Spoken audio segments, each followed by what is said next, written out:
Hello everyone, চলে এসেছি একটা নতুন রেসিপি নিয়ে, কাবলি চানা।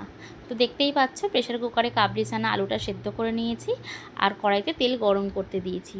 রোজ রাতের একই ঝামেলা, রুটির সাথে কি তরকারি খাবো। তো সবসময় তো শাকসবজি খেতে ইচ্ছা করে না, তাই আজকে একটু মটর সকালে ভিজিয়ে নিয়েছিলাম। তো দেখো কী কী নিয়েছি।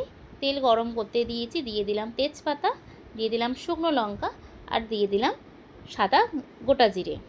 তারপরে ভাবছিলাম একটু গরম মশলা ফোড়ন দিলে কিন্তু মন্দ হয় না। তো যেমন ভাবনা তেমন কাজ, আমি শুরু করলাম ঘরের রান্নাঘরে তল্লাশি যে গোটা গরম মশলা আছে কি না, কিন্তু না, সেটা আমার বাড়িতে কিন্তু বাড়ন্ত ছিল। তো যাই হোক, দারচিনি ছিল, সেটাই আমি দিয়ে দিলাম এক টুকরো মতো। তো ফোড়নটা একটু চড়বড় হয়ে আসলো, তখনই আমি দিয়ে দিলাম কিন্তু টমেটো।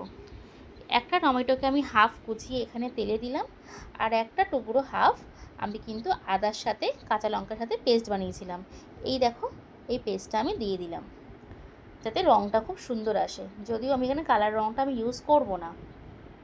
তো মশলাটা একটু কষতে দেবো 2 থেকে 3 মিনিট। তারপরেই আমি দিয়ে দেবো হচ্ছে হলুদ গুঁড়ো, জিরের গুঁড়ো, আর দেবো লঙ্কার গুঁড়ো।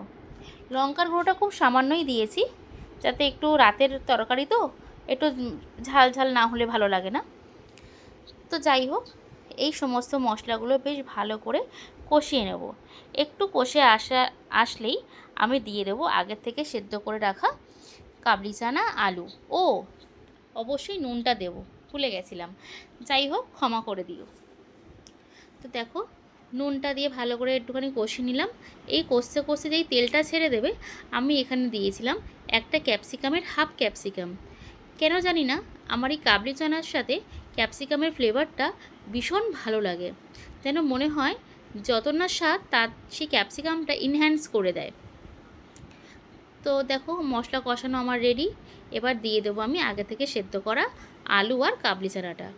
যেহেতু আগে থেকেই আমার চানা আর আলুটা সেদ্ধ করা, তাই আর বেশিক্ষণ কিন্তু লাগবে না। তোমাদের সাথে কথা বলতে বলতে কিন্তু আমার চানা মশলাটা অলমোস্ট কিন্তু রেডি হয়ে গেল।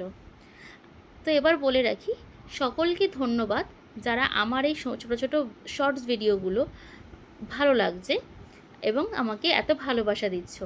তোমাদের ভালোবাসার জন্যই কিন্তু আমি আরও অনুপ্রাণিত হয়ে এই ছোটো ছোটো ব্লগগুলো দিচ্ছি।